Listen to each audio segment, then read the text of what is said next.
Bueno, ahora vamos a presentar un video, ¿sí? Sobre el implante coclear y algunos otros tipos, ¿sí? Vamos a invitar a nuestros compañeros encargados a compartir pantalla para que veamos este interesante video.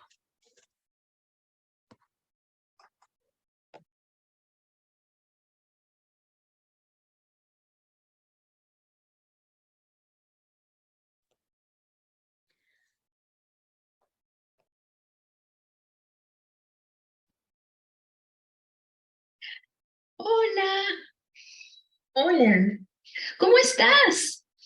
Yo bien, Bueno, estoy bien. Ayer, ¿qué has hecho? Cuéntame. disculpa, no te entiendo. ¿No me entiendes? ¿No entiendes mis señas? No, yo utilizo, mira, audífono, implante coclear. ¿Tú? Entiendo. Mira, yo soy sordo y utilizo la lengua de señas. Oh, yo también soy sorda. Sí, Somos iguales, somos somos sordos. iguales, qué bueno. Vamos a esperar, ¿sí? Sí, Esperar. vamos a esperar que venga el intérprete, sí. Mm, ahí está, ella es. Hola, ¿cómo estás? Hola, estoy bien. ¿Tú cómo estás? Yo bien. Ay, qué bueno. Y estoy yo contenta porque me han contado que hay una estudiante nueva aquí y quiero conocerla. Sí, es ella. ¿Ella? Hola. Hola. Hola. ¿Tú? No Hola. entiendo. Hey, lo que pasa es que ella es sorda, pero no sabe lengua de señas, solo oraliza. Ujú. Ya. Hola, hola, hola, ¿estás bien? Sí, estoy bien, gracias. Bueno, bienvenida. Oh, la clase va a comenzar y yo voy a interpretar en señas y tú vas a mirar y no vas a entender. ¿Cómo voy a hacer? ¿Cómo? Mm.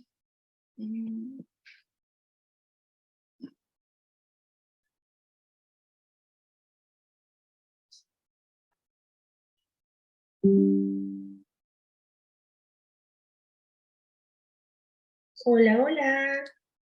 Hola, ¿cómo estás? ¿Por qué te veo preocupada? ¿Qué pasó? Lo que pasa es que hoy se ha incluido una niña sorda nueva al colegio, pero ella no utiliza la lengua de señas, tiene implante coclear y audífono, utiliza los dos, pero las clases son todas interpretadas en lengua de señas y no me va a entender. Ahora, ¿qué hago? Tranquila, no te preocupes. Mira, hoy hay niños diversos, ¿no? Que utilizan el implante, el audífono o la lengua de señas, o escriben, ¿no? Pero justo el día de hoy, unos amigos sordos, modelos y músicos me han invitado al primer taller donde se va a explicar esta información. ¿Te gustaría venir? Claro que me interesaría venir, pero ¿terminamos el trabajo y vamos? Claro, por supuesto, terminamos el trabajo y vamos, para aprender más sobre estos temas que son tan importantes. Sí, vamos.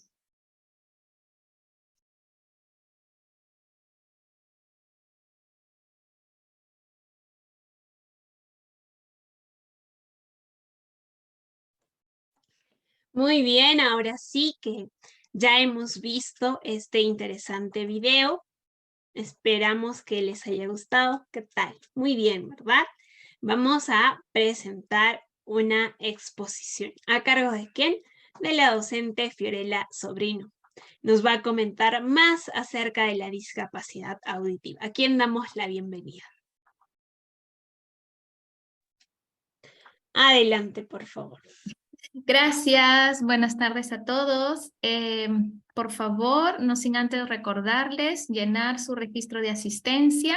Ya está otra vez puesto el link aquí en el chat para que todos puedan, por favor, registrarla. Es importante para nosotros poder saber ¿Cuántos y quiénes han podido tener acceso a toda esta información para también poder tener sus correos y contactos y poder enviarles la información de las diapositivas y de todos los talleres que están viniéndose realizando?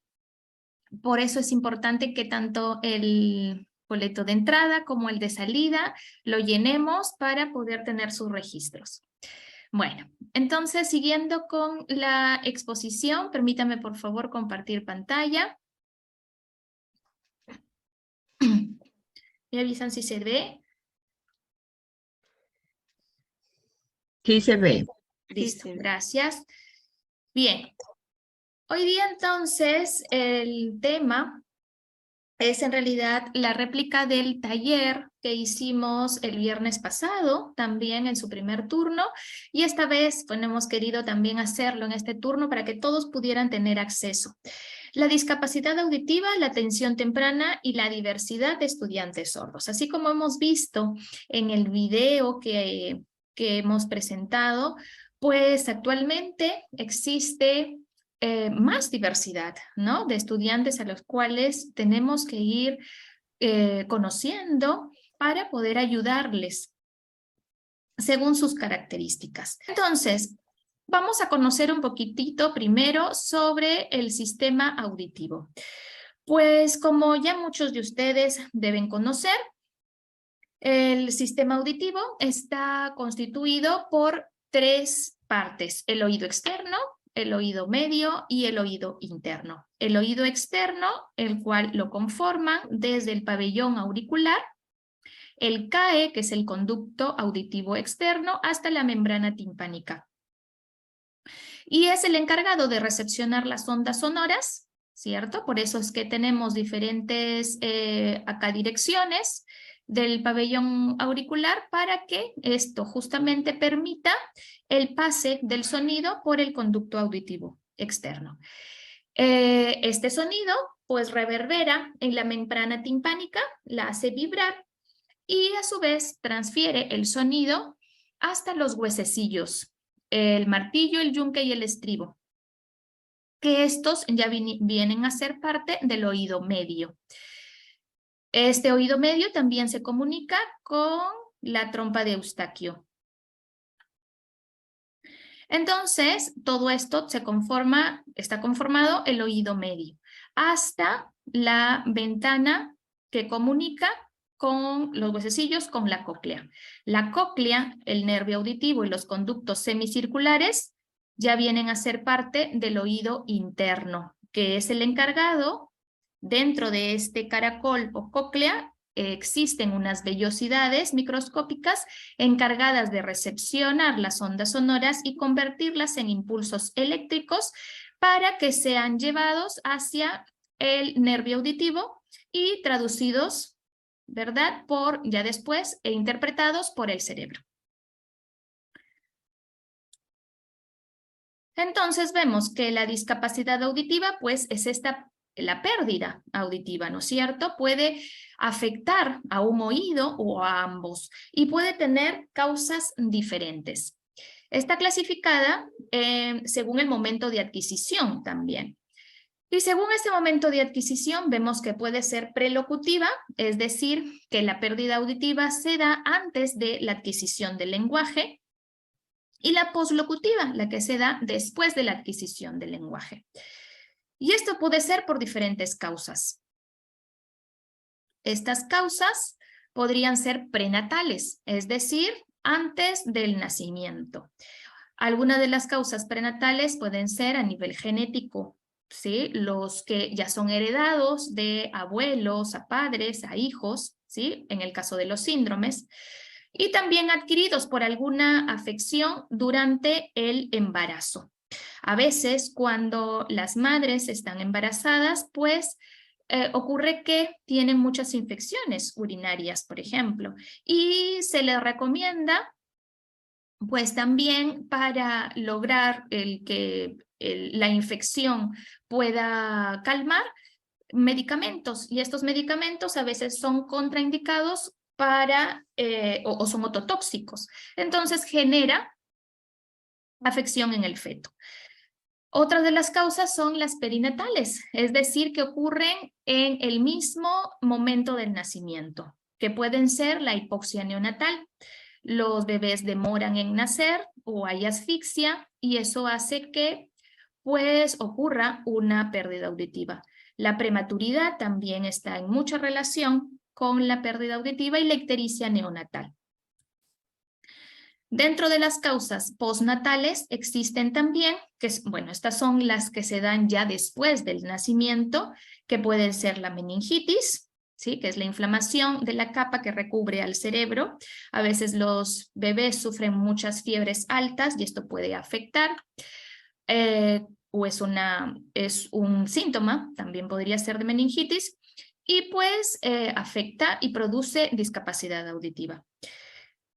Sarampión, otitis media recurrente. Hemos visto en la diapositiva anterior que el oído medio, conformado por los huesecillos y la trompa de Eustaquio, está justamente en el oído medio. Y justo esta trompa de Eustaquio pues comunica con la parte de la nariz y la boca. Cuando hay mucha otitis recurrente, ¿qué quiere decir? Que hay mucha gripe, hay mucha mucosidad en esta zona, pues esta parte, este oído medio, comienza a infectarse. Cuando esto es muy recurrente, puede convertirse ya en una afección permanente y causar también pérdida auditiva o conductiva o neurosensorial. Los antibióticos ototóxicos, pues que también, como ya hemos explicado en la parte prenatal, también pueden los niños o los bebés recién nacidos adquirir alguna infección y también se les puede recomendar algún medicamento ototóxico como la gentamicina, la amicacina, y estos pues producen afecciones auditivas. La presbiacusia, que es la pérdida auditiva sobre todo en adultos, y los traumatismos que vinieran a ser algunos golpes en la zona auditiva.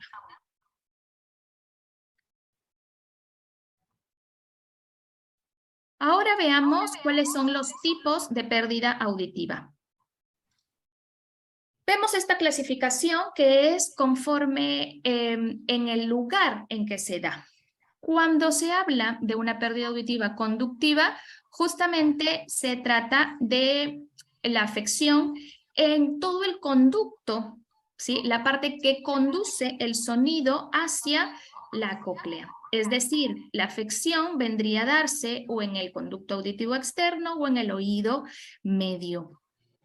Algo ocurre como, ya les expliqué, por ejemplo, en el oído medio hay muchas otitis recurrentes, esto hace que haya mucha mucosidad y pues no permite el paso adecuado del sonido hacia la cóclea. Solucionando en muchos casos estas otitis recurrentes, podría la persona tener mejor audición. En el caso de la neurosensorial es cuando la dificultad está en el oído interno, es decir, en la cóclea. Pasa que las vellosidades, los cilios encargados de recepcionar el sonido que se encuentran en la cóclea, pues en el caso de las personas con pérdida auditiva, estos cilios o no se han formado o están muy cortos, ¿sí? Y entonces hace que pues no recepcionen adecuadamente las ondas sonoras. Y cuando hablamos del tipo de pérdida auditiva mixta, significa que ocurre ambas. Así como tiene neurosensorial, también tendría conductiva. Aquí vemos entonces esta pérdida auditiva. La conductiva, que ya hemos explicado, la neurosensorial, que está dada en el oído interno, justo en la cóclea, y la mixta, que vendría a ser tanto al nivel del oído medio como del interno. Me parece que hay un micro abierto que está reverberando el audio.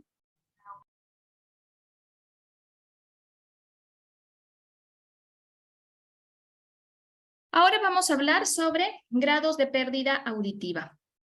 Cuando hablamos de grados, hablamos de intensidad. ¿A cuánta intensidad necesitan las personas para poder tener una reacción auditiva? Entonces, vemos de arriba hacia abajo los decibeles, es decir, el volumen que necesita una persona para reaccionar. Y de derecha a izquierda vemos las frecuencias. ¿Qué quiere decir?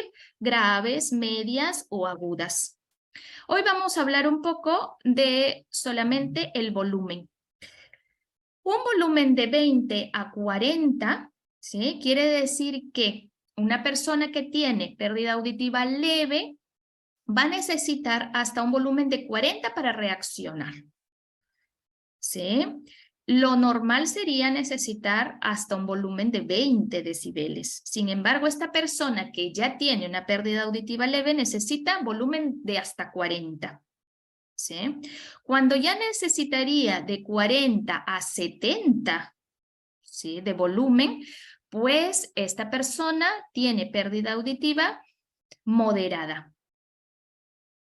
Cuando necesita un volumen de hasta 90 decibeles, esta persona se diría que tiene una pérdida auditiva de grado severo.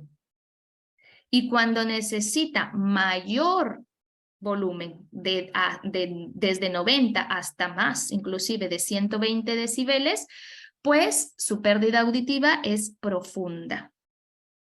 Para desarrollar el lenguaje, nosotros necesitamos escuchar a este nivel, al nivel amarillo.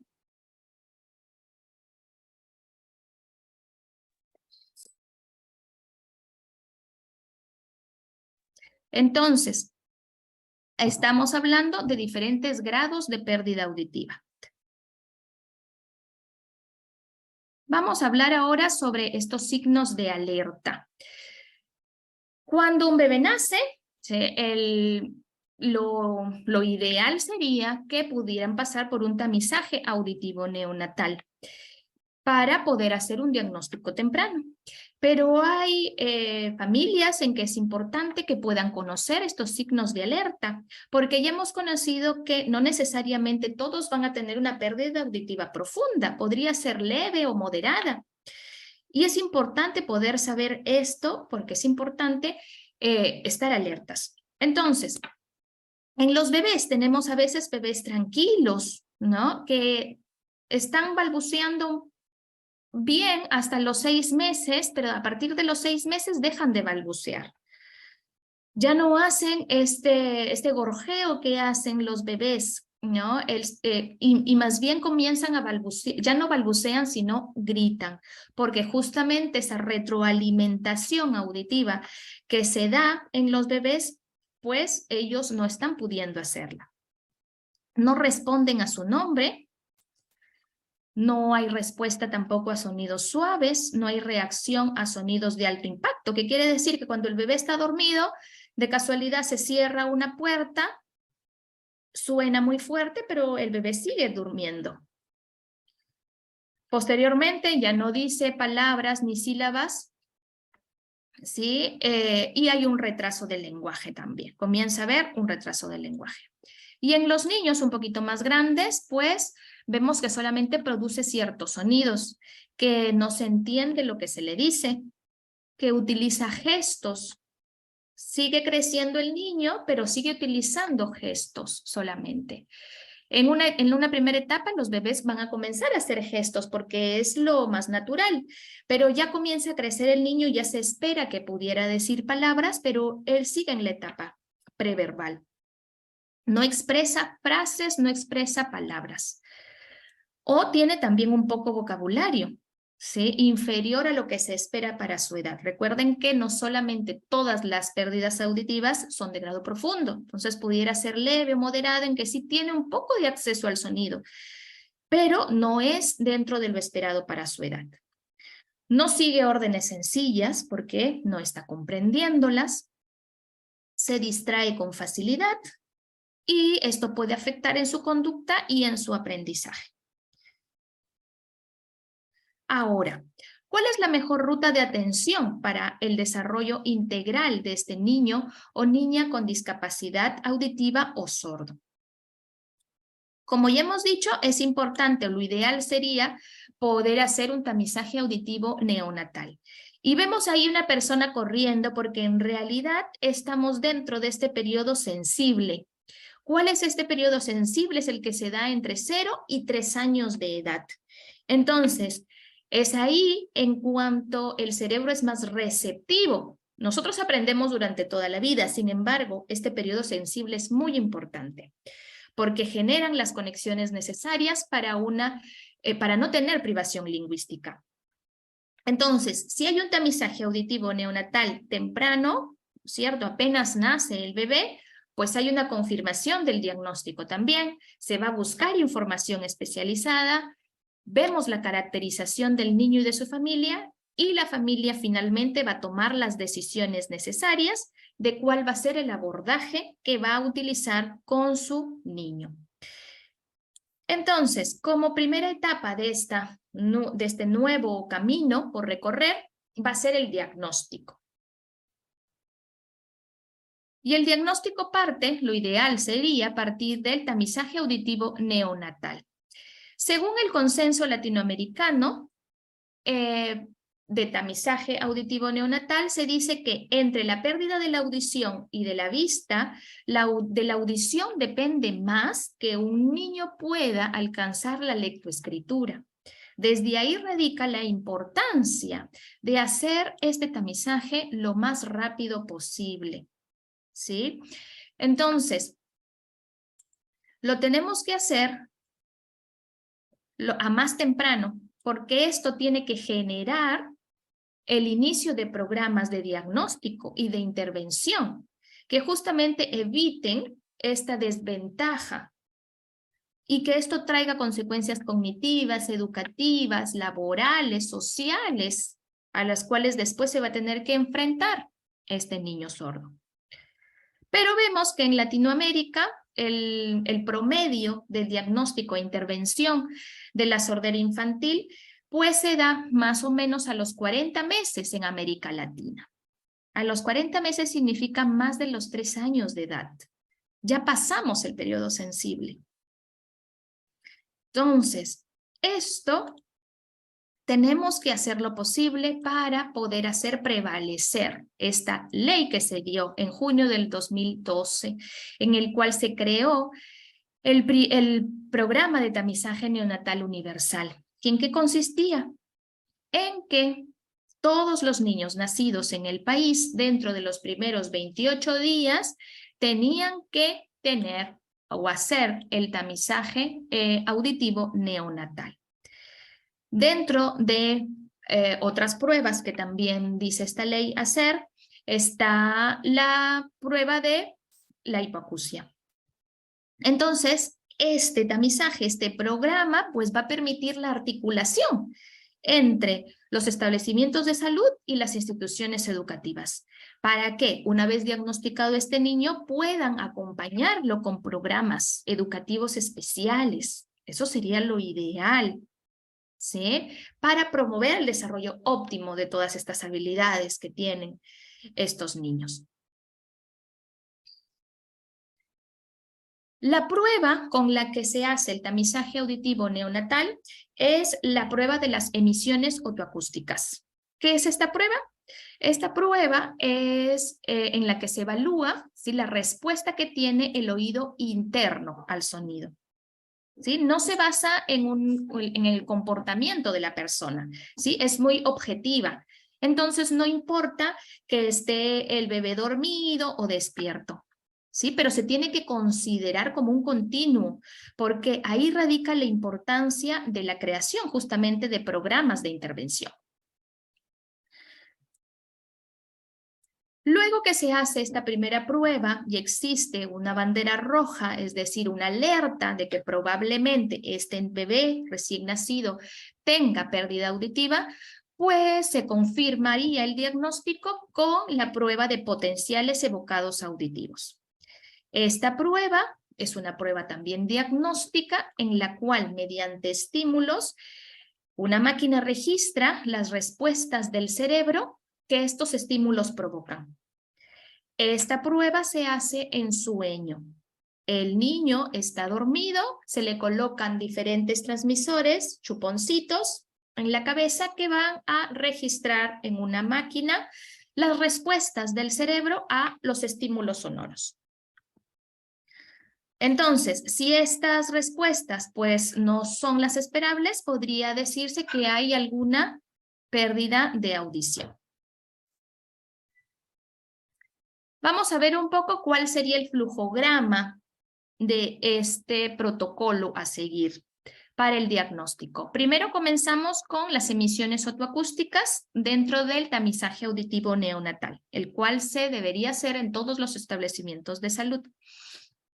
Si es que esto arroja que sí hay respuestas, pues no hay ninguna bandera roja. Sin embargo, si es que no habría respuestas, lo ideal sería que dentro de un mes se vuelva a repetir la prueba de emisiones otoacústicas.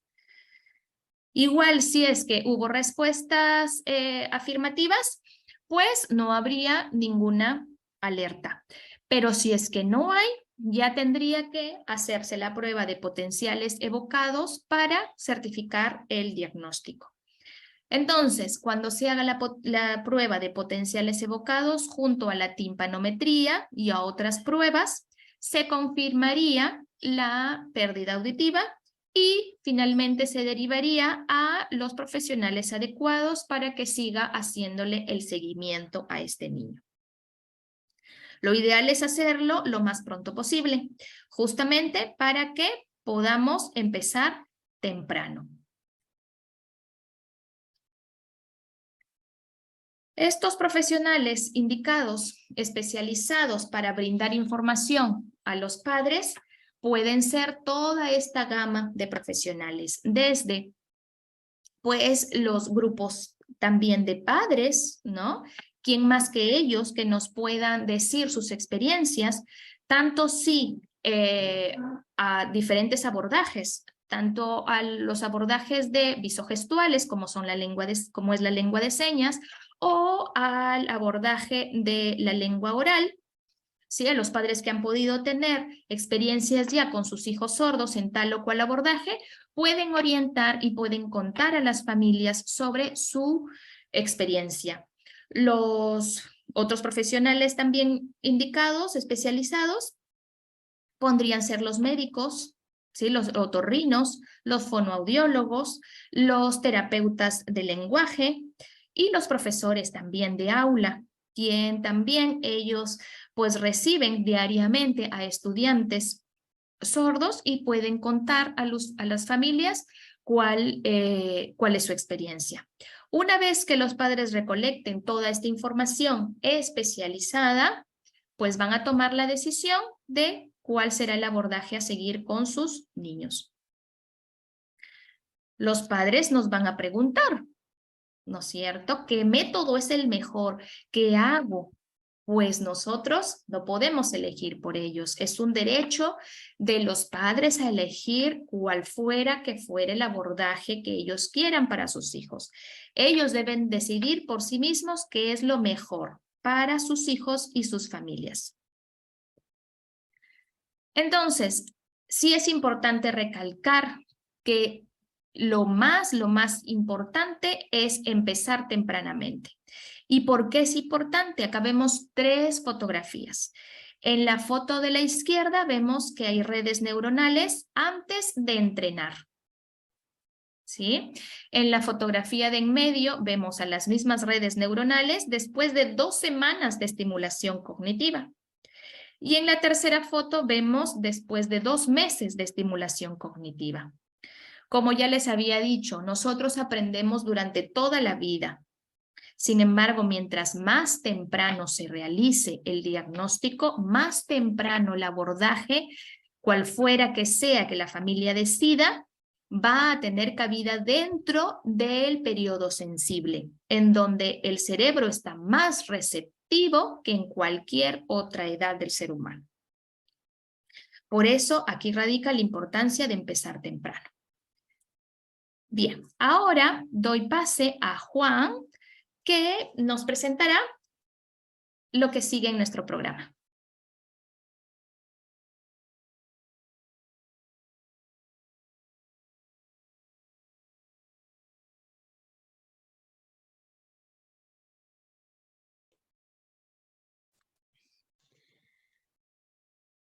Hola, muy buenas noches, docente Fiorella y demás, muchas gracias. Es importante, sí, tomar en cuenta este abordaje a temprana edad, saber qué tipo de discapacidad tiene el niño o el estudiante y que los padres puedan elegir la mejor alternativa, ¿no? Ya pueden utilizar instrumentos alternativos, apoyos auditivos, o la lengua de señas. La decisión la tomarán en este caso los padres, ¿no? Y también de acuerdo al diagnóstico que tiene el menor. El cuidado y acompañamiento a lo largo de esta etapa es sumamente importante. ¿Sí? ¿Correcto?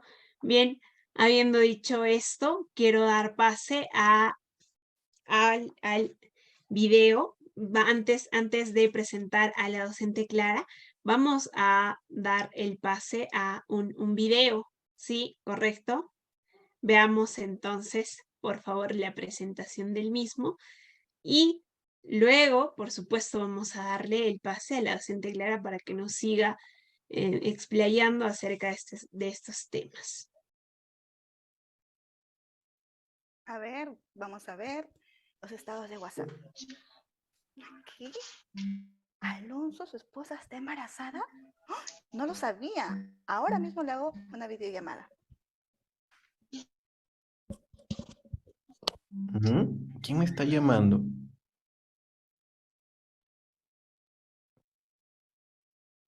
Hola, Hola, hola Alonso. a los tiempos. Sí, a los tiempos. ¿Cómo estás? Bien, bien. Sí, quería decirte que en los estados he visto una foto en la que tu esposa está embarazada. Sí, ¿quién te dijo? Tus amigos publicaron en su estado una foto y ahí lo vi. Sí, es cierto, mi esposa está embarazada, una bonita etapa. Qué bonito, entonces pronto van a ser tu bebé. ¿Cuántos meses tienes? Ya cerca, a los 9 meses, cerca a nacer. Wow, entonces pronto vas a ser un papá primerizo. Qué gran responsabilidad. Una pregunta, Alonso. ¿Has considerado la idea de cuando nazca tu bebé sea sordo o oyente? Bueno, si en caso sea sordo, yo voy a coordinar con mi esposa al respecto. Uy, entiendo. ¿Y has pensado en cómo sería tu comunicación si tu niño nacería sordo? Bueno, si es oyente ya sabemos, ¿no? Pero si es sordo, ¿qué método usarás? ¿La lengua de señas o la oralización? Bueno, eso tendría que coordinarlo bien con mi esposa, a ver si elegimos el método auditivo oral o la lengua de señas o bimodal de repente. Tenemos que decidirlo entre los dos. Uy, muy bien. Bueno, esa es tu decisión, pero yo no lo veo bien, la oralización. ¿Por qué? Porque imagínate en el ámbito laboral, una persona sorda cuando oraliza se ríen de su voz, ya que no es muy fluida. Entonces, mejor yo te aconsejo que use la lengua de señas, que así, cuando se comunica, lo van a ver con el apoyo de un intérprete de su voz. No va a tener ningún problema, así nadie se va a burlar de él ni de su voz. No, está bien lo que dices, pero yo considero que no hay que descartar la oralización tampoco. Yo creo que es importante tomar una decisión de acuerdo a lo que nos aconsejan los profesionales como médicos, docentes, porque la idea es pensar en un futuro, cómo va a ser el trabajo de la persona sorda, cómo se va a desenvolver, puede ser lengua de señas, oralización o ambas. Antes sí, yo sé que se obligaba a la persona sorda a oralizar, se lo trataba mal, pero eso era antes, ahora las cosas han cambiado. Ahora te pregunto si la oralización ahora se impone. No, no, claro. Ahora los padres deciden, ¿no? Si oralizan o si en el exterior oralizarían y en el colegio solamente usarían la lengua de señas y aprenderían a escribir. Claro, es parte del derecho de los padres a elegir qué es lo mejor para sus hijos. Sí, me parece bien, Alonso. Muy bien, gracias. Muy bien, un abrazo, cuídate. Chao, nos vemos. Chao, cuídate. es conociendo la privación lingüística en los estudiantes sordos o con discapacidad auditiva. Acá les presento una imagen donde vamos a reflexionar todos, ¿no?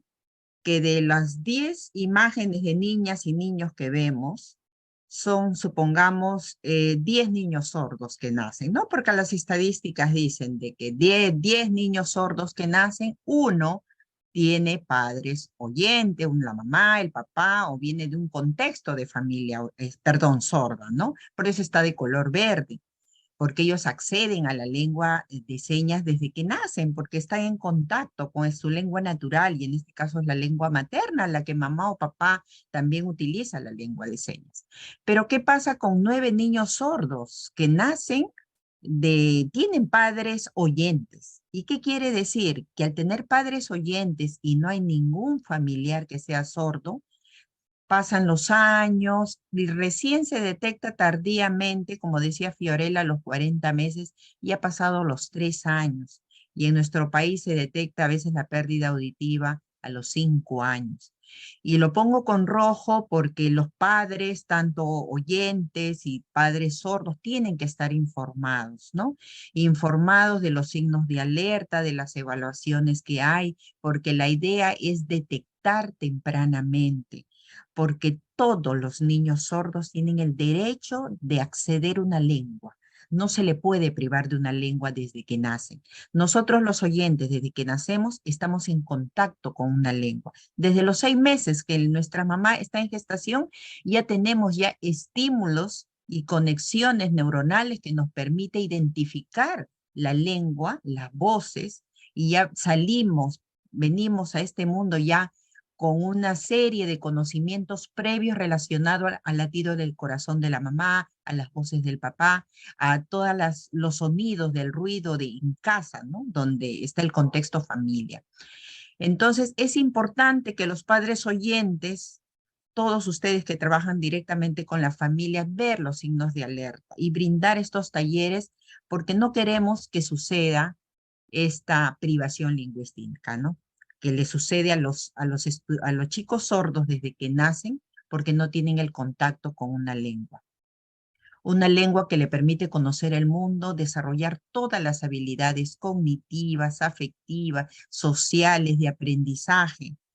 Y en este caso solamente el niño sordo que nace de padres sordos, él sí tiene acceso a una lengua. Y ya las investigaciones dicen de aquel niño sordo de padres sordos a la edad de 3 y 5 años, se ha hecho el desarrollo lingüístico, es tan igual a un niño oyente que nace de contextos oyentes. Se ha hecho esa comparación.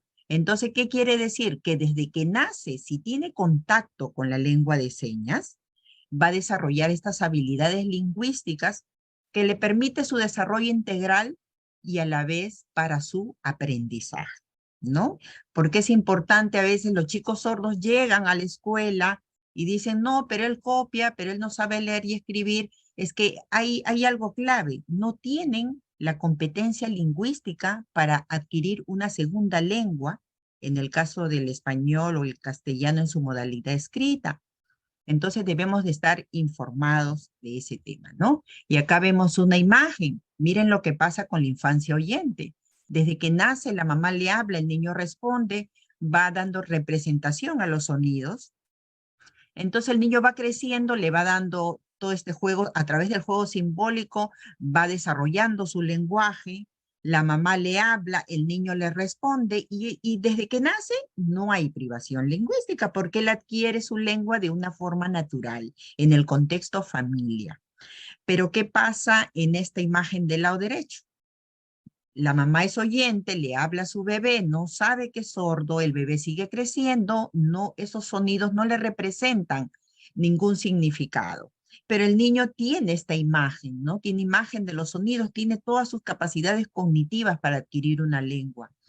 La mamá le habla, sigue creciendo y ahí vemos el niño no accede al lenguaje y esto se llama privación lingüística. Esta privación lingüística ya no se debe dar. Ya vivimos en la era del conocimiento, todos debemos estar informados.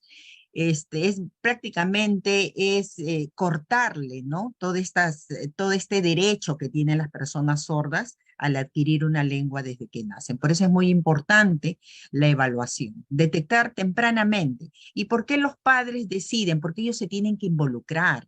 A veces ellos deciden, ya, yo voy a optar para lengua de señas, pero ellos no aprenden lengua de señas. Ya, yo voy a optar por la oralización, pero ellos en casa no le hablan a los chicos. Entonces ya no se puede, ya estamos evolucionando, la sociedad va cambiando y queremos padres más comprometidos, ¿no? Por la decisión que elijan de acuerdo a las características de su hijo. Y por eso debemos concientizar a la comunidad educativa sobre el derecho de desarrollar una lengua a temprana edad y evitar la privación lingüística. Hay bastante información de privación lingüística y los invito a leer. Ahí pueden ver esa imagen, la mamá le habla, por ejemplo, la palabra gato en inglés le habla y el niño no hay representación, pero cuando la mamá le hace la seña, automáticamente hay una representación mental porque asocia la seña con la imagen y le va dando este desarrollo normal que deberían tener todos los niños, ¿no? Cuando acceden a una lengua. Entonces acá podemos ver que es importante acceder a una lengua a temprana edad. Sí, es importante y es el derecho de acceder a una lengua natural. En este caso en Perú es la lengua de señas peruana.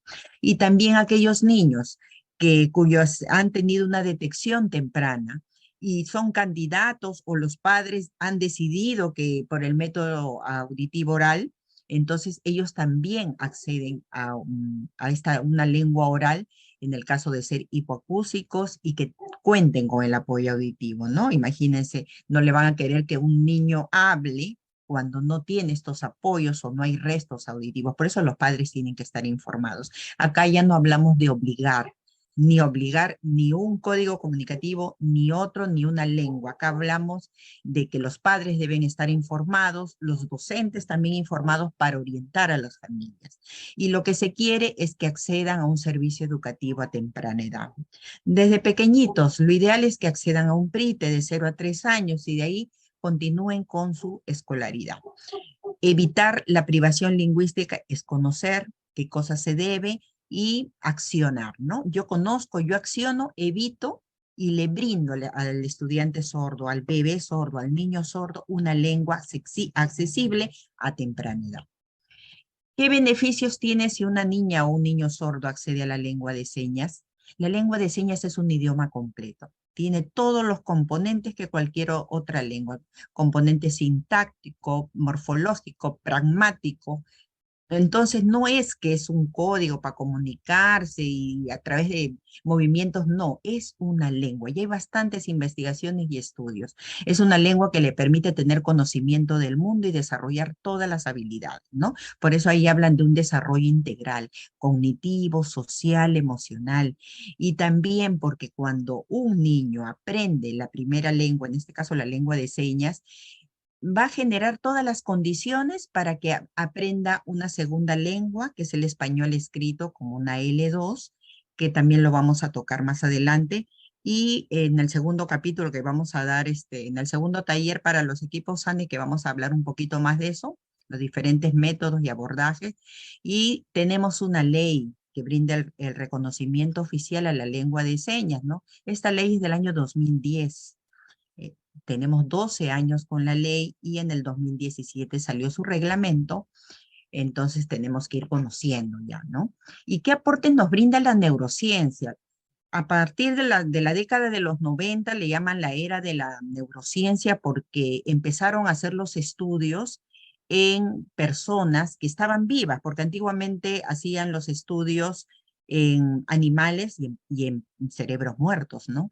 Entonces empezaron los neurocientíficos con estos equipos diagnósticos de última tecnología, empezaron a ver, y acá podemos ver la imagen, ¿no? Cómo se activa la corteza auditiva cuando está realizando la lengua de señas.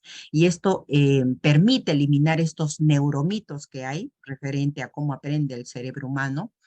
Y entonces acá estas investigaciones, el área de Wernicke, que se encuentra en el lóbulo temporal, que es el área donde permite comprender el lenguaje por la vía oral, también se activa cuando realiza la lengua de señas. ¿Por qué?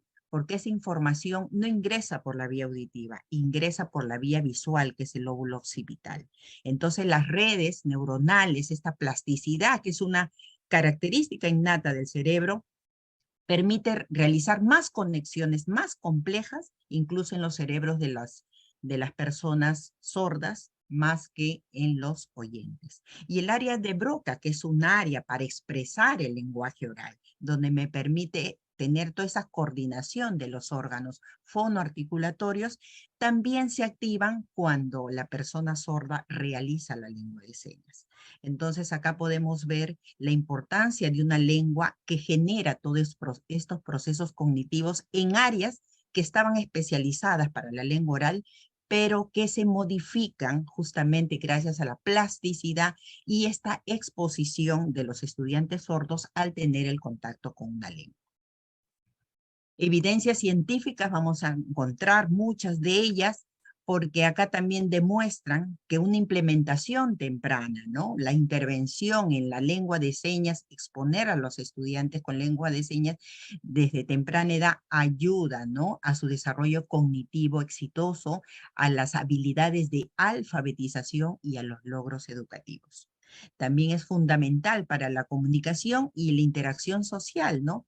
Porque de todos los idiomas, incluido la lengua de señas americano, porque es una investigación americana, o la lengua de señas peruana en el contexto peruano, igual se apoya en un desarrollo infantil saludable. ¿Y qué vemos hoy en día? Chicos sordos de 7, 8, 10 años que tienen competencia lingüística, se comunican en lengua de señas, pero tienen la competencia lingüística para adquirir la lectura y escritura.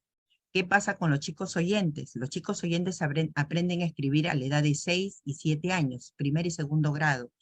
¿Por qué? Porque de 0 años hasta los 5 han desarrollado todas sus habilidades lingüísticas, que son habilidades cognitivas para el dominio de una primera lengua. Por eso que ellos van a las escuelas y escriben, pero el niño sordo es diferente, porque la lengua de señas tiene una gramática diferente, tiene características diferentes.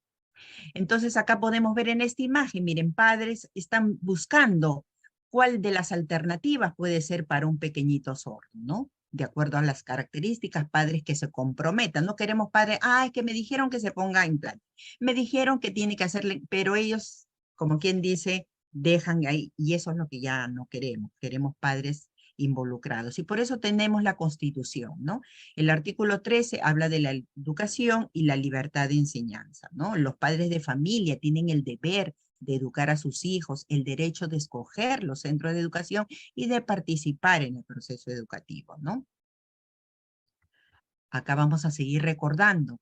Recordemos que esta ley, la 29.535, nos habla que las personas sordas o las personas con discapacidad auditiva son aquellas que se encuentran barreras en la comunicación, ¿no? Estas barreras comunicativas porque no acceden a una lengua a temprana edad. Y el contexto donde se desarrolla el niño sordo desconoce de esta lengua tan rica que es la lengua de señas, ¿no?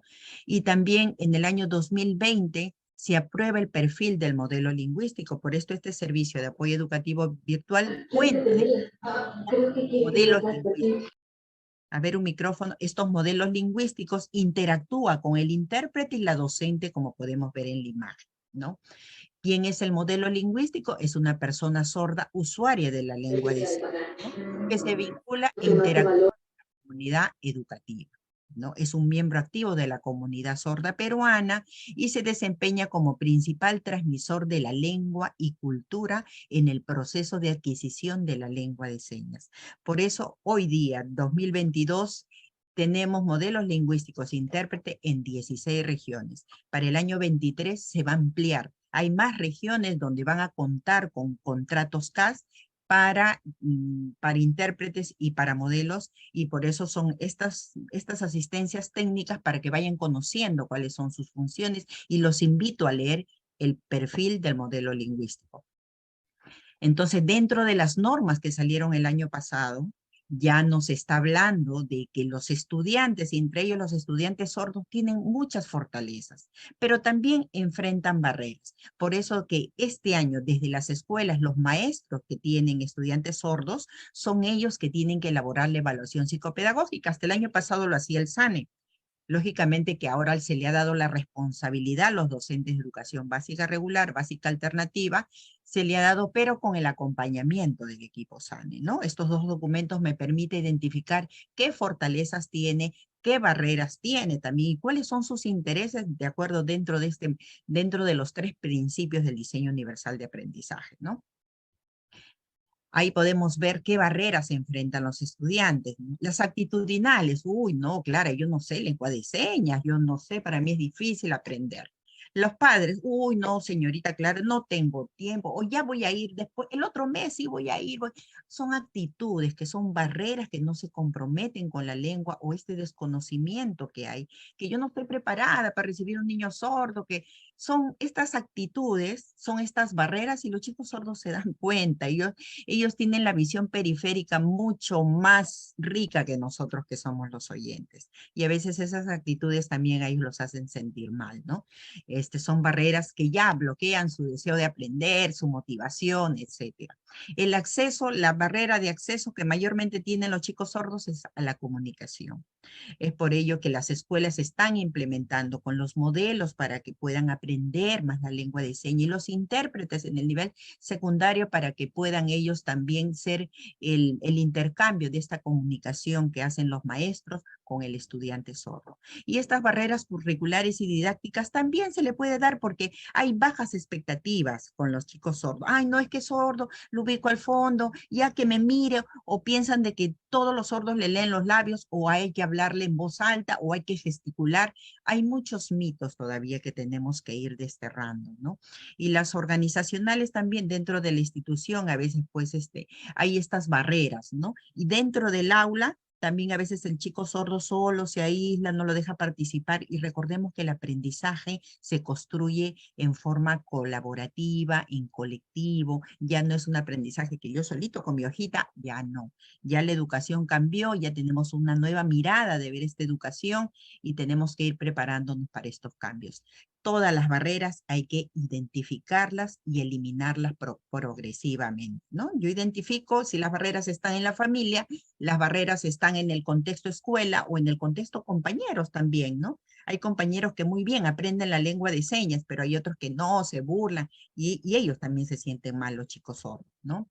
Entonces, todos los estudiantes sordos tienen habilidades, tienen potencialidades, tienen intereses y motivaciones y todos aprenden. Todos aprenden con diferentes recursos, diferentes materiales o diferentes apoyos que puedan requerir de acuerdo a las características. Ahora hay que cambiar esa mirada, ¿no? Una mirada de atención a la diversidad, y dentro de los estudiantes sordos también hay una diversidad, y eso lo vamos a ir conociendo con la docente Claudia. Y recordemos también que uno de los 7 enfoques transversales del currículo nacional hablan del enfoque de la inclusión, y hay que tener altas expectativas, ¿no? Hay que tener que los chicos sí pueden creer, el maestro se tiene que creer que mi niño sordo es muy inteligente y puede desarrollar muchos aprendizajes, muchas habilidades, ¿no? Y esto le permite, y es la primera puerta, porque ya eliminamos esta barrera actitudinal. Uy, qué difícil, ahora cómo lo hago, y ya le bloquea la creatividad al maestro, ya no le permite ver qué materiales le puede dar, o cómo va a interactuar, o cómo va a comunicarse con el estudiante, ¿no? Entonces recordemos que todos los estudiantes son diferentes.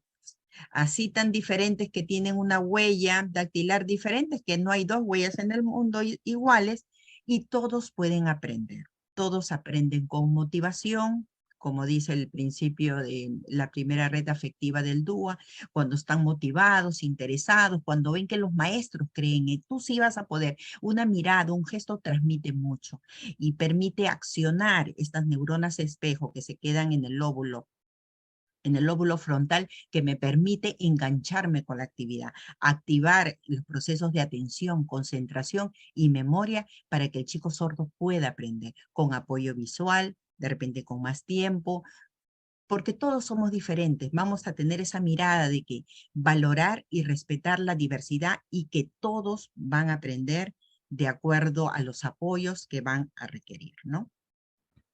Muy bien, después de haber escuchado todo sobre la discapacidad auditiva, la importancia de la atención temprana, la importancia de no estar con una privación lingüística, ahora vamos a pasar a conocer a estos estudiantes a los que nos enfrentamos en el día a día dentro de las aulas, pues todos ellos no son iguales, hay una diversidad a la que nos vamos a enfrentar y justamente queremos tocar un poco más sobre el tema. Bien, vamos a tener un grupo de estudiantes con discapacidad auditiva que van a ir avanzando favorablemente, tanto si son usuarios de la lengua de señas, ¿no? Pues van a utilizar el canal visual para que se comuniquen con una lengua visogestual. Van a ser usuarios de esta lengua de señas como un instrumento para que se puedan comunicar y puedan representar el mundo. Van a ir avanzando favorablemente dentro de las aulas, justamente porque van a tener también el apoyo y el soporte de la familia, el acompañamiento pedagógico y todo lo demás. También vamos a tener este otro campo de estudiantes con discapacidad auditiva, donde los padres han optado por el abordaje, ¿no? auditivo, donde van a ser usuarios tanto de implante coclear o de audífonos, ¿no? Estos estudiantes, al igual que los anteriores, van a también ir avanzando favorablemente, aprovechando el periodo crítico, recuerdan el periodo sensible, ¿no? De 0 a 3 años, para que hayan sido diagnosticados tempranamente y hayan sido atendidos tempranamente.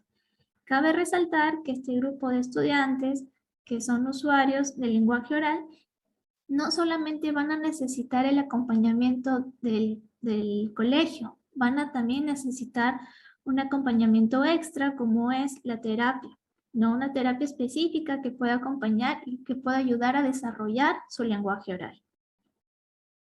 Pero ¿qué pasa cuando hay otro grupo de estudiantes donde no están avanzando, donde no se ve que estén logrando los objetivos que se traza el colegio? Es que algo está pasando. Y puede ser que sea que esté asociado a otras condiciones, como puede ser el trastorno del espectro autista o conocido como TEA. ¿Y qué es el TEA? Es el trastorno del neurodesarrollo con dificultades en la comunicación y en la interacción social.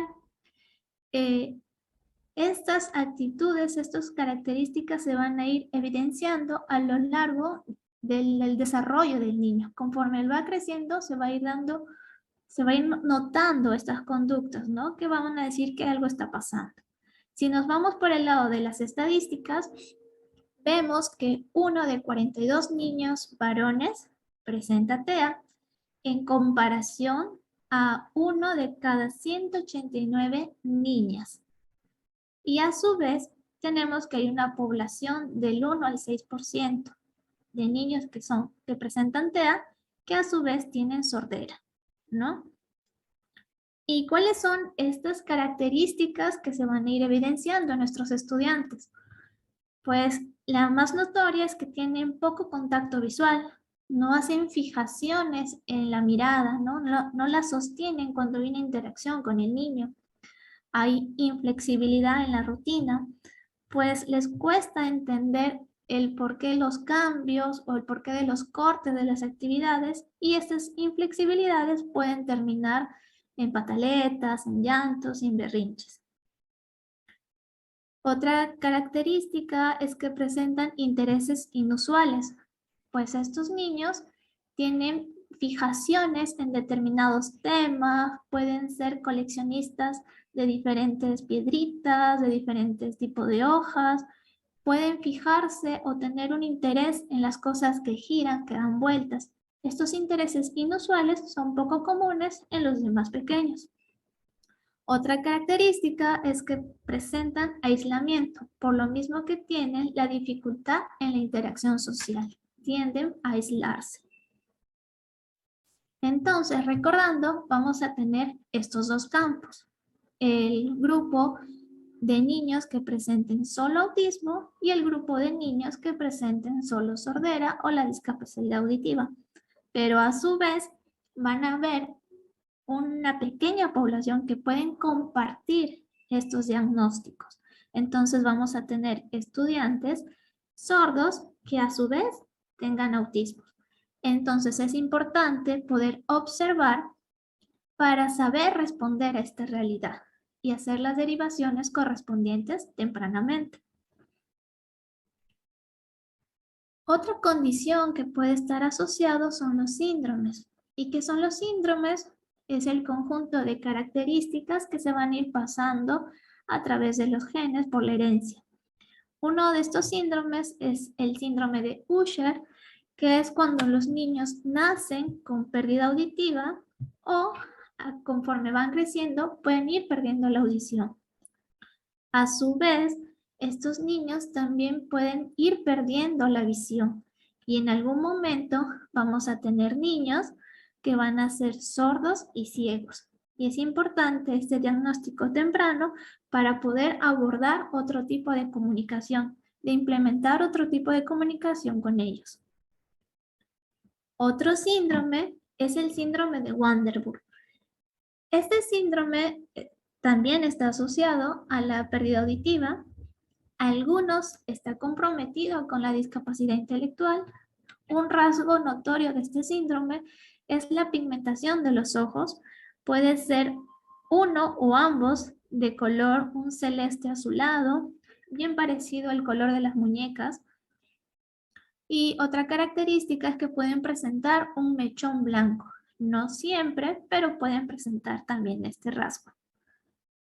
Entonces tenemos estos dos síndromes que a pesar de sus diferentes características, comparten la pérdida auditiva. Es importante también conocerlos para saber responder a esta realidad. Muy bien, tenemos otra condición que puede estar asociado y es la discapacidad intelectual. ¿Y qué es la discapacidad intelectual? Anteriormente llamado retardo mental.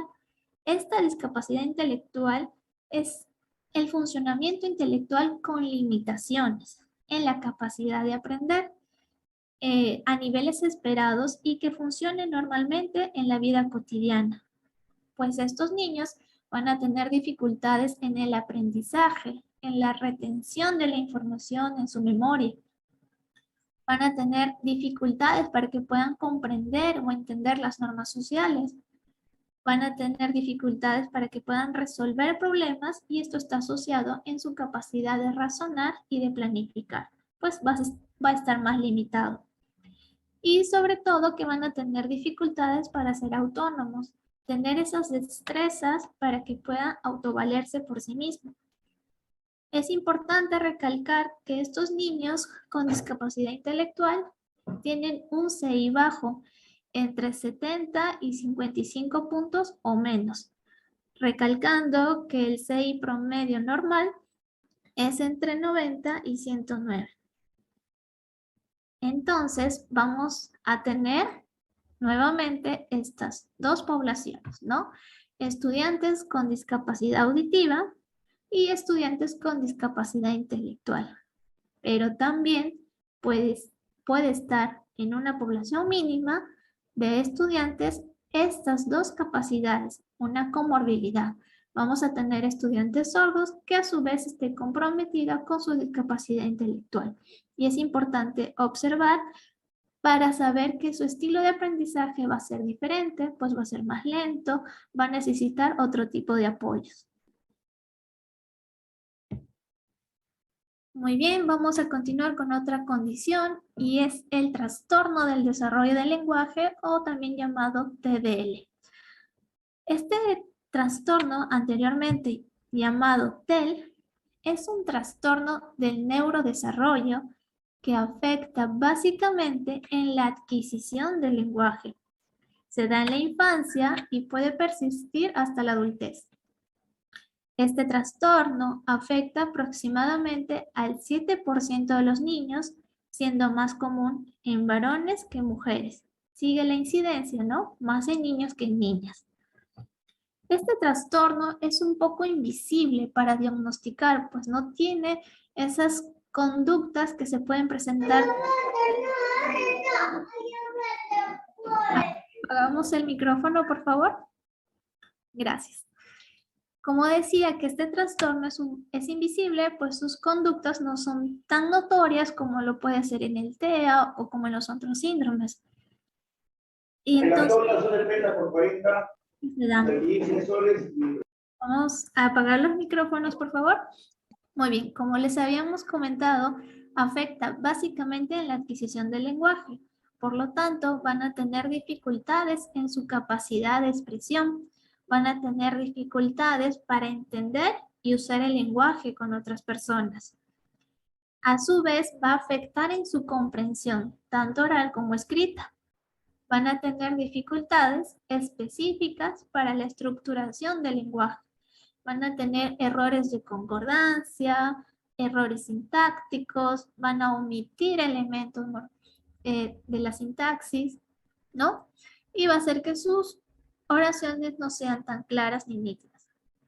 También va a tener comprometida la conducta si estos niños están comprometida en su comprensión. Van a tener comportamientos inflexibles, lo que repercute en sus actitudes.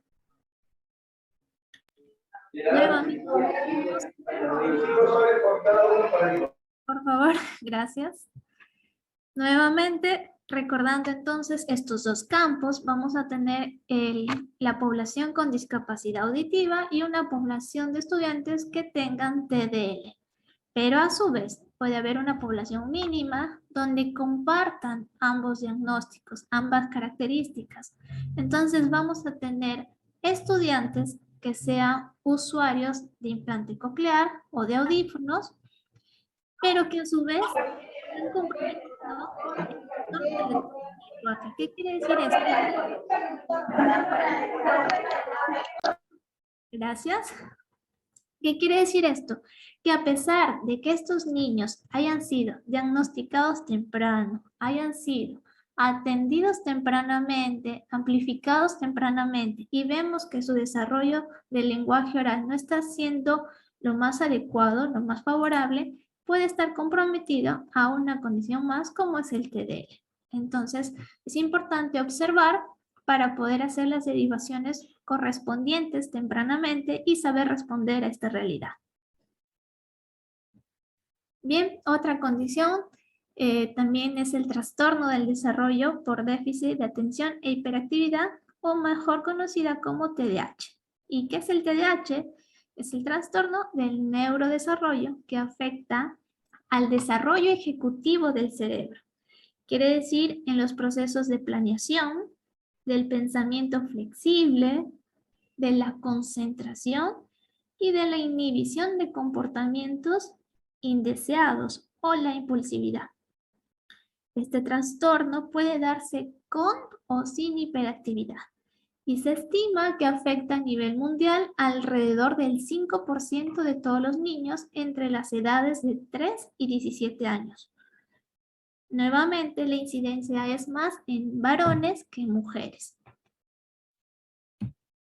¿Y cuáles son las características que presenta el TDAH?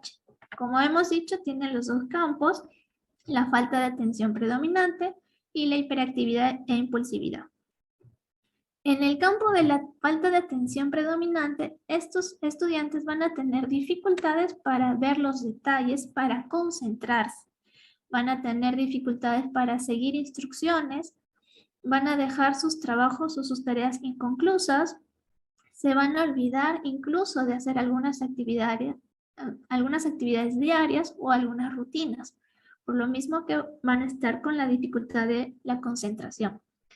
Y en el campo de la hiperactividad, estos alumnos se van a mostrar inquietos, se van a retorcer en su asiento, van a tener dificultades para permanecer sentado, van a dar respuestas apresuradas, pues ni siquiera van a esperar que se termine de dar la pregunta o de formularla.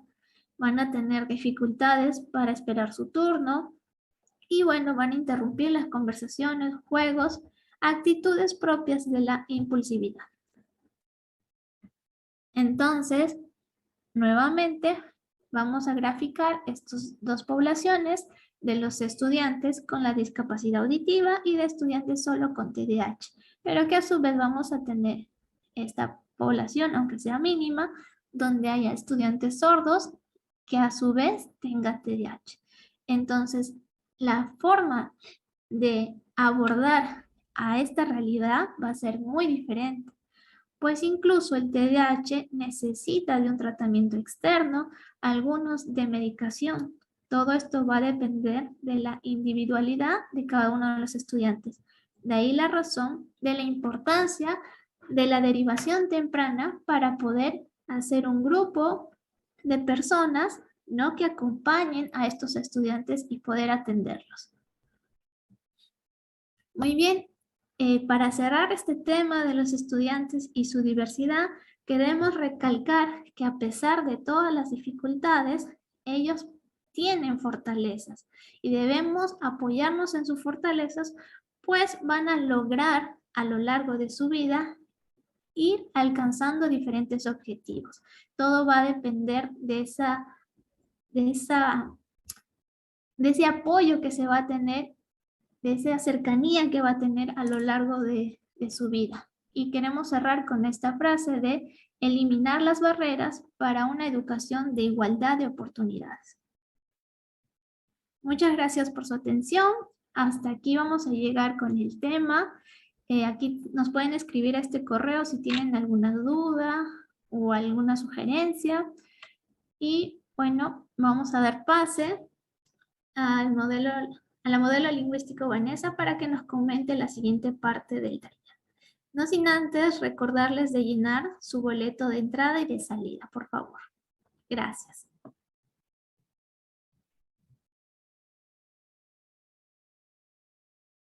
Muchas gracias, Claudia, por su exposición.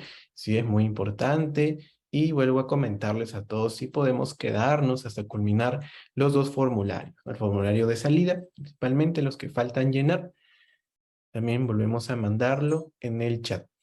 ¿Sí? El link que se ha mandado en el chat podemos todos acceder para poder hacer el llenado correspondiente del registro de salida. Bien, no se olviden, por favor, todos de llenar su registro de salida, que es muy importante. Muy bien, muchas gracias. Bueno, he estado observando la exposición de Claudia y es realmente cierto y sorprendente, ¿no? Hemos visto diferentes tipos de estudiantes sordos. Hay diversidad, hay personas con discapacidad auditiva que aparte de ser sordos tienen otras características adicionales. Hemos visto personas sordas, profundas, o que tienen también síndrome de Usher, que también presentan autismo, que también presentan hiperactividad, TDAH, se aíslan. Hay diferentes características que hemos podido observar en esta exposición. Es muy importante poder prestar mucha atención, ser responsables de ver cuáles son las características de nuestros estudiantes y poder también saber cuáles son sus características, cómo poder ayudarlos de la mejor manera.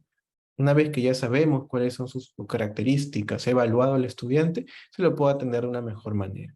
Hay que saber si es solamente sordo o si tiene otro tipo de comorbilidades que también deben ser atendidas. No hay que pensar es sordo, todos son iguales, no. Hay que saber que hay características, hay diversidad.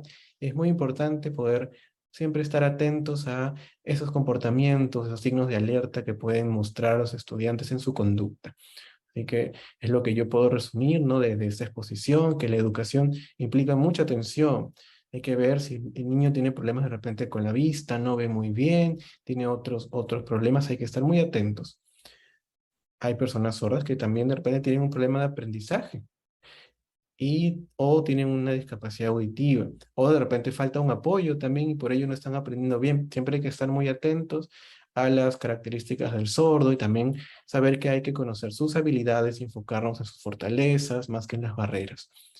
Así que sabemos ya que tenemos que todos apoyar, tanto docentes como los lingüísticos, padres de familia también. Todos formamos parte, todos somos actores que pues, ayudamos al sordo a que pueda mejorar, a que pueda disminuir sus barreras y sus frustraciones. Porque el sordo, aunque no escuche, va a ser una persona visual. Pero, como hemos visto, hay sordos también que tienen problemas en la vista, como el síndrome de Usher, por ejemplo. Hay que saber cuáles son sus barreras y a través de las fortalezas poder darles lo que él necesita. Entonces, eso es lo que puedo comentar de la exposición de Claudia. Espero que todos hayan prestado mucha atención, hayan podido también reflexionar. Esta es parte muy importante para que los niños sordos tengan una mejor educación en todo el Perú y se conozcan también que hay diversidad en las personas sordas. Buenas noches, una Bien, consulta. muchas gracias. ¿Qué tal? Una consulta. Te escuché decir que el síndrome de Usher es para personas sordociegas.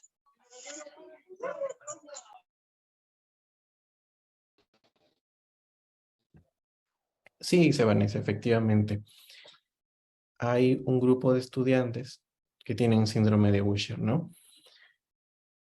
Yo les puedo contar, yo como experiencia, como modelo lingüístico, dice Vanessa, también he podido ver a niños sordos que tienen este síndrome.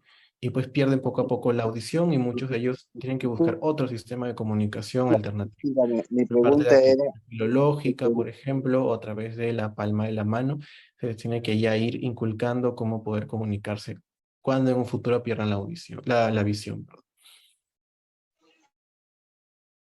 ¿el síndrome de sordociegas o simplemente para personas sordas? Disculpa, nuevamente no entendí muy bien la pregunta. Disculpa, mi pregunta era si el síndrome Usher es solamente para personas sordas o las personas sordociegas, porque a mí parece que mi entender es solamente es para personas sordas, o yo me estoy equivocando, discúlpame.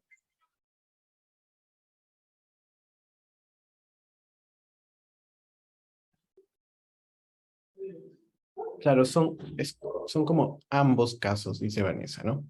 Son ambos casos.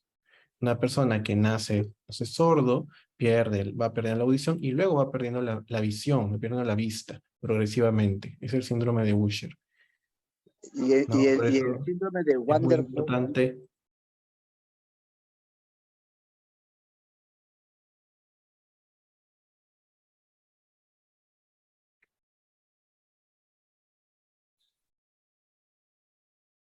Ajá, hemos visto también el otro síndrome que tiene que ver más que todo con la discapacidad también, discapacidad.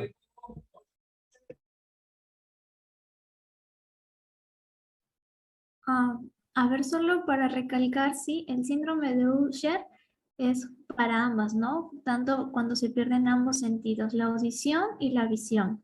Y el síndrome de Wanderburg es cuando tiene la pérdida auditiva, ¿no? Cuando está también comprometida la discapacidad intelectual y en algunos casos, no en todos, pueden tener las otras características visibles, ¿no? A nivel de rasgos físicos, ¿no? El color de ojos, el mechón blanco, pero de base sí tiene la discapacidad auditiva. muchas gracias, muy amable, gracias.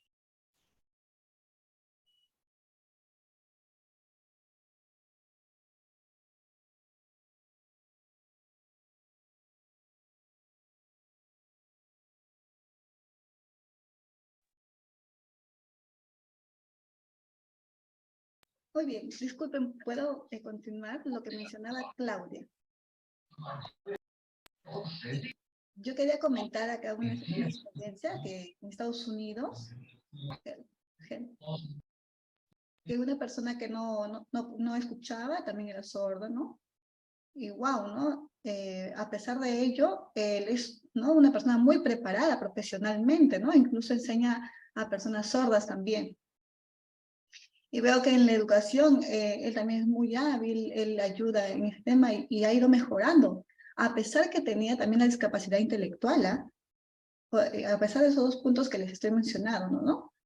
Pero es cuestión de ir mejorando, ¿no? Veo que en la educación ha ido progresando y mire, su futuro lo ha logrado, ¿no?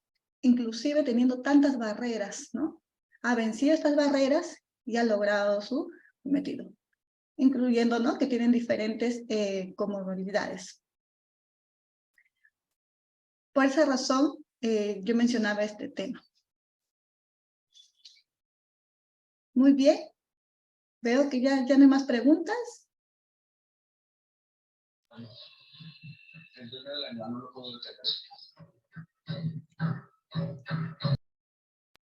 Buenas noches, estimadas ponentes. Quiero hacer una pregunta.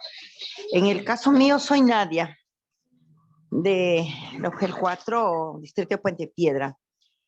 Tengo a mi cargo, digamos, en las aulas de inclusión a estudiantes sordos. Mi pregunta es, ¿cómo hacer para poder gestionar para el 2023 y puedan tener un intérprete? Porque la dificultad es bastante. Uno de ellos está en un colegio grande, ¿no? De educación básica regular, y otra joven que tengo en un CEPRO. Entonces se hace bastante difícil la comunicación. Me gustaría saber cómo hacer o qué sugerir al director para que pueda gestionar y, bueno, pues se pueda tener un intérprete, ¿no? Esa sería mi pregunta. Muchas gracias por la ponencia recibida. Sí, voy a pasar a responder. Muchas gracias por su pregunta. Lo primero que como docentes debemos conocer que la lengua de señas se va construyendo en comunidad de personas sordas. Entonces, cuando el papá ya esté informado, hay que animarlo al papá de que pueda ir a escuelas, porque en la UGEL 4 tenemos el referente, el José Carlos Mariatti, que tiene nivel inicial, primaria. También tiene un SEBA, que es básica alternativa.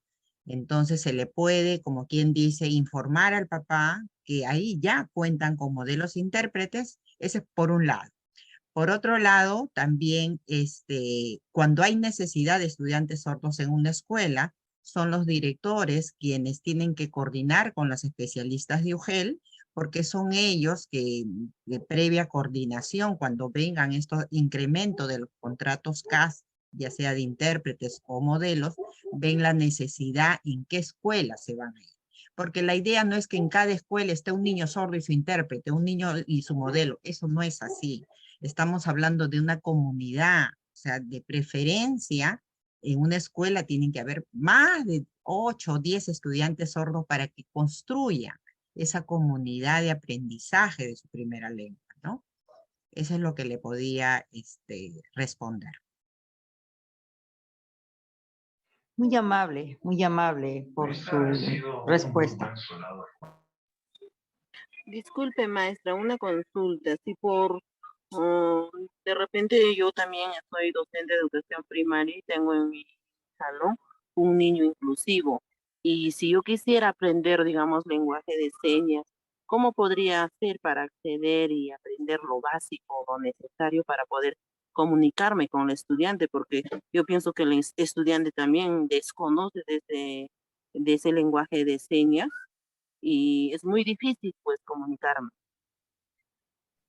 Sí, justamente a través de Perú Educa, durante el año se están dando cursos autoformativos de lengua de señas y al culminar le dan su certificación. El CENAREBE, el Centro Nacional de Recursos que se encuentra en el distrito del Lince, también da cursos virtuales de lengua de señas gratuitos del ministerio. Todos los CREBES a nivel nacional dan estos cursos de lengua de señas con modelos lingüísticos a personas sordas. Hay asociaciones en el distrito o en la región donde se encuentre, donde también dan cursos de lengua de señas peruana, ¿no? Eso es lo que le podía informar. Muy buenas noches. Los saluda Rubén Castañeda. Buenas Hice noches, una pregunta. Rubén. ¿Cómo Sí. está, Miss Clara? Qué gusto verla nuevamente. Con su respuesta anterior me ha quedado alguna duda en relación a que, o corríjame usted está sugiriendo que se focalice centros especializados para atender niños con discapacidad auditiva. Ya, le respondo. En cada UGEL se están creando centros de educación básica regular. Por ejemplo, ahorita en la UGEL 3 está el Beethoven, bueno, que es un CEBE, y hay una escuela que es María Auxiliadora, donde ha recibido 11 niños sordos y tienen intérprete y están haciendo las gestiones para que tengan un modelo. También hay estas escuelas en Lugel 4, en Lugel 3, en Lugel 2 todavía están las escuelas focalizadas, o sea, hay chicos sordos en diferentes escuelas. Y lo que se quiere es que los padres se organicen en el sentido de, por jurisdicción, hay una escuela donde tenga más niños sordos. No es un colegio especializado, se le está brindando el intérprete y el modelo de acuerdo a los contratos CAS que le designan a cada UGEL. No es un colegio especializado, es un colegio de básica regular que va a desarrollar todas las competencias del currículo del nivel primaria y secundaria, pero se le va a tener el apoyo, ¿no?, del intérprete para facilitar la comunicación y cuando hay varios estudiantes sordos se va construyendo esta comunidad, ¿no? No es que, y eso también se está reflejando en otras regiones, ¿no? Por ejemplo, miren, en el CEBA, Hipólito Unanue del UGEL 3, ahí hay un promedio de 80 estudiantes sordos que vienen de diferentes distritos, hasta de Ventanilla llegan ahí. ¿Por qué? Porque en cada aula hay un intérprete y son aulas de 20 estudiantes. Entonces hay veces los papás hacen el esfuerzo y como ya son jovencitos porque son extra edad para estar en un CEBA, entonces ellos se trasladan allá, estudian 4 años el nivel secundario y pueden acceder a una educación superior. O sea, son alternativas que se le dan, ¿no? Son alternativas que es el momento. Una de Sí, las tantas que hay. una de las tantas porque justamente la lengua se construye, porque imagínense, en cada colegio sordo, Es perdón, en imposible, cada pues. colegio va a haber un sordo, un intérprete, no es lo mismo como que en una escuela se focalicen varios estudiantes sordos y cuenten con el apoyo de un modelo y de un intérprete y entre ellos van construyendo su identidad, la cultura y van desarrollando la lengua de señas, ¿no? Eso es lo que le podía informar. Gracias, Miss. Creo que vamos a pasar un video, ¿no? Pasamos el video final, Vanessa, no sé, a ver. Señorita, buenas noches. ¿Le puedo hacer una pregunta? Claro que sí, pregunten. A mí o a mis Licenciada. compañeras, estamos para... ¿Cuál sería el trato o cuál sería una norma que le ampara a un estudiante sordo en la universidad? La ley de personas con discapacidad. La ley, exactamente, la Ley General de las Personas con Discapacidad y ahora el Decreto Supremo, el 007, que justamente está hablando de este diseño universal para el aprendizaje, no solamente en la educación básica, sino en la escuela, la educación superior, ¿no? Ya sea superior pedagógica, tecnológica o universitaria. Entonces, dentro de los derechos también está la ley 29.535, si es que es usuario de la lengua de señas, y el reglamento aprobado en el año 2017, ¿no? Donde se puede solicitar este apoyo de un intérprete para una educación superior. Buenas noches. Buenas noches. Pregunta. ¿Qué sería la estrategia, la metodología para aplicar a una estudiante que tiene implante coclear? Sí, el tema de estrategias, maestra, lo vamos a tocar en el segundo taller. Por eso es importante que en este primer taller conozcamos la diversidad, conozcamos de los signos de alerta y ya conociendo las características, para el próximo taller que debe ser fines de noviembre o máximo la primera semana de diciembre, ahí vamos a abordar, de acuerdo a diferentes características de estudiantes sordos, vamos a sugerir algunas recomendaciones metodológicas, estratégicas. Yo quisiera hacer una pregunta, por favor. Sí. Tengo un vacío. Realmente, ¿en qué momento se está trabajando la metodología del sordo en las escuelas inclusivas? Porque las experiencias que nos dicen es que la estructuración lingüística se va armando desde inicial, desde los primeros años.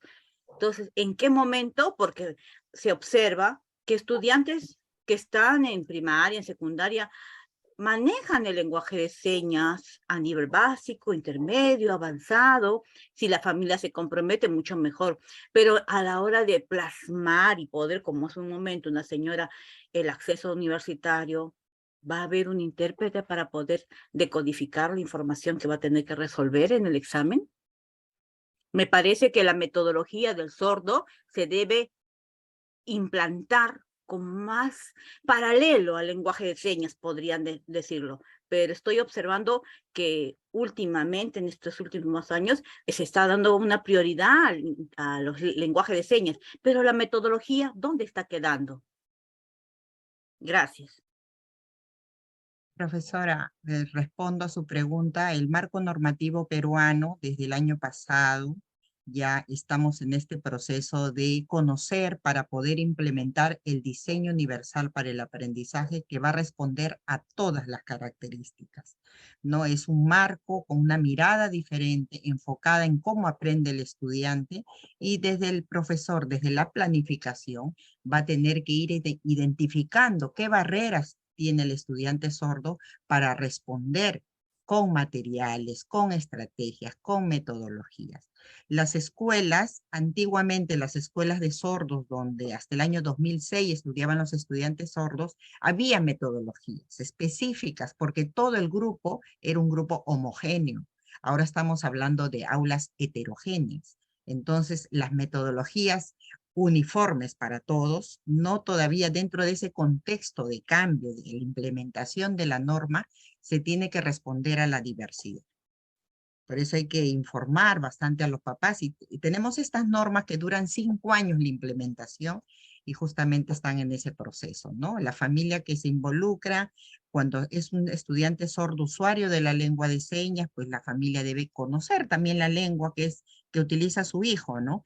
Debe conocer de que la lengua de señas es ágrafa, no tiene escritura, tiene una gramática diferente al español que nosotros hablamos, así como aquellos padres que tienen audífono tienen que saber las responsabilidades cuando su hijo tiene audífono. ¿Por qué? Porque hay que deshumedecerlo, hay que tener unos cuidados específicos, así sea un niño implantado.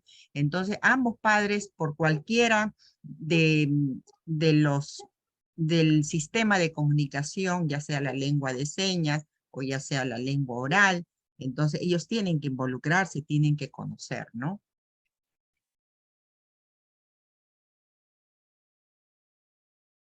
¿Podemos ver el video ya?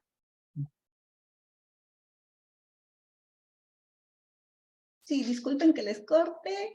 Quería hacer la pregunta para mostrar el video. Sí, justo eso estaba mencionando. ¿Sí? Ahora sí, adelante el video, por favor. Indica Vanessa. Disculpen, tenía que cortarles, es que es importante mostrar el video.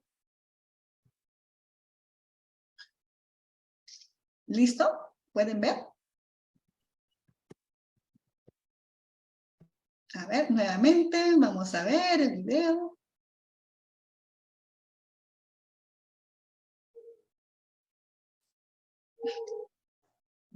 Vamos a esperar unos segundos. Ahí está, listo. Ahora sí, adelante.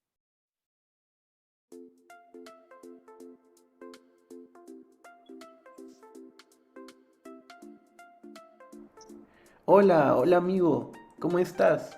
Bien, bien, todo bien, muchas gracias, qué bueno. Oye, quería comentarte algo corto, ¿podría hacerlo? Sí, claro, coméntame, ¿qué ha pasado? Bien, te comento que tengo un estudiante sordo que es muy hábil con la lengua de señas. Aprende muy bien, está progresando, amplía su vocabulario. ¿Cómo te va a ti? Ah, qué interesante. Bueno, en mi caso, de los estudiantes sordos que atiendo, hay uno que es diferente, porque él presenta unas dificultades para aprender. Cuando le enseño la lengua de señas siento que se olvida, se confunde y es un poco complicado. Se siente también desmotivado, hay dificultades. Oh, ya veo, entiendo.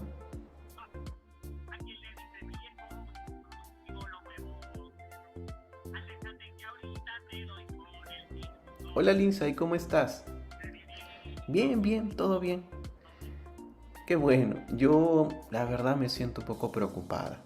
Estoy pensativa. ¿Qué pasó? He observado a un estudiante sordo que siempre está mirando de un lado a otro. No hay contacto visual. Yo le enseño la lengua de señas, el profesor también le explica, pero él simplemente mira a un lado, mira al otro y se va, se aísla. No participa, se mantiene siempre aislado. Yo es lo que observo, esa conducta. A la hora del recreo todos los niños salen y él simplemente se aparta, se va por otro lado, no quiere interactuar con ellos y siempre se mantiene solo. Eso es lo que ha pasado. ¿Qué me podrías decir, Lindsay? Sí, ese estudiante yo lo conozco. Yo sé que él se distrae, mira a un lado, mira al otro, pero yo recuerdo que ese mismo estudiante en un concurso de dibujo y pintura, él mostró un dibujo bastante bonito. Veo que es muy hábil con el dibujo y la pintura, incluso ganó el primer puesto. Entonces es bastante hábil, muy inteligente. Y yo considero que se puede usar esa creatividad para poder apoyarlo en su comunicación y en su aprendizaje. De esa manera, poco a poco, pueda progresar.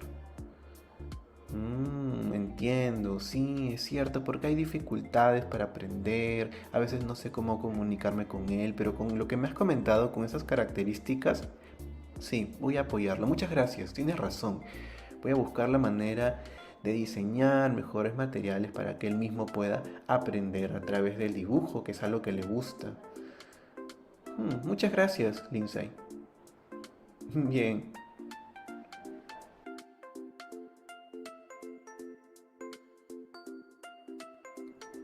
Hola Fiorella, ¿cómo estás? Hola Juan, bien, todo bien. ¿Qué pasó? Bien, te comento que en el colegio hay una persona sorda con implante coclear. Y esta persona sorda, cuando se trata de relacionar con sus amigos, sus otros compañeros piensan mal de él. Piensan que como es sordo no se va a comunicar, entonces se apartan de él porque piensan que no lo va a escuchar.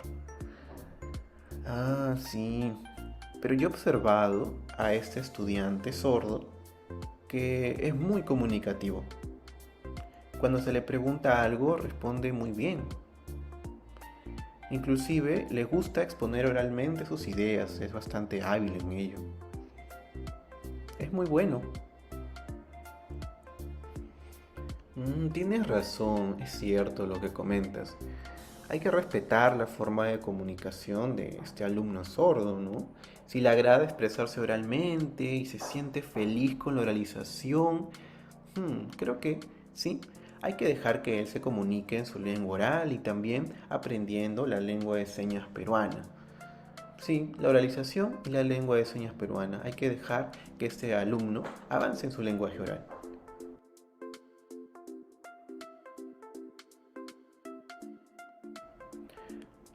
Con todo lo que ustedes están comentando, estoy pensando, hay diferentes estudiantes sordos y cada uno de ellos tiene sus fortalezas y sus debilidades. Hay que considerar cada una de estas características para promover su desarrollo y su avance. Así es, tienes mucha razón. Y todos los modelos lingüísticos deben aprender sobre ese tema tan importante. ¿Sí? Y también los intérpretes de lengua de señas deben aprender este tema.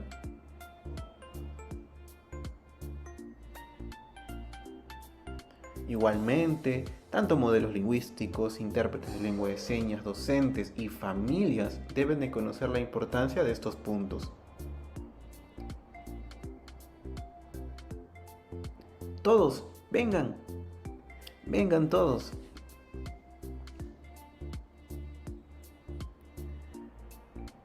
Los estudiantes sordos son todos diversos y hay que fomentar el respeto a las diferencias.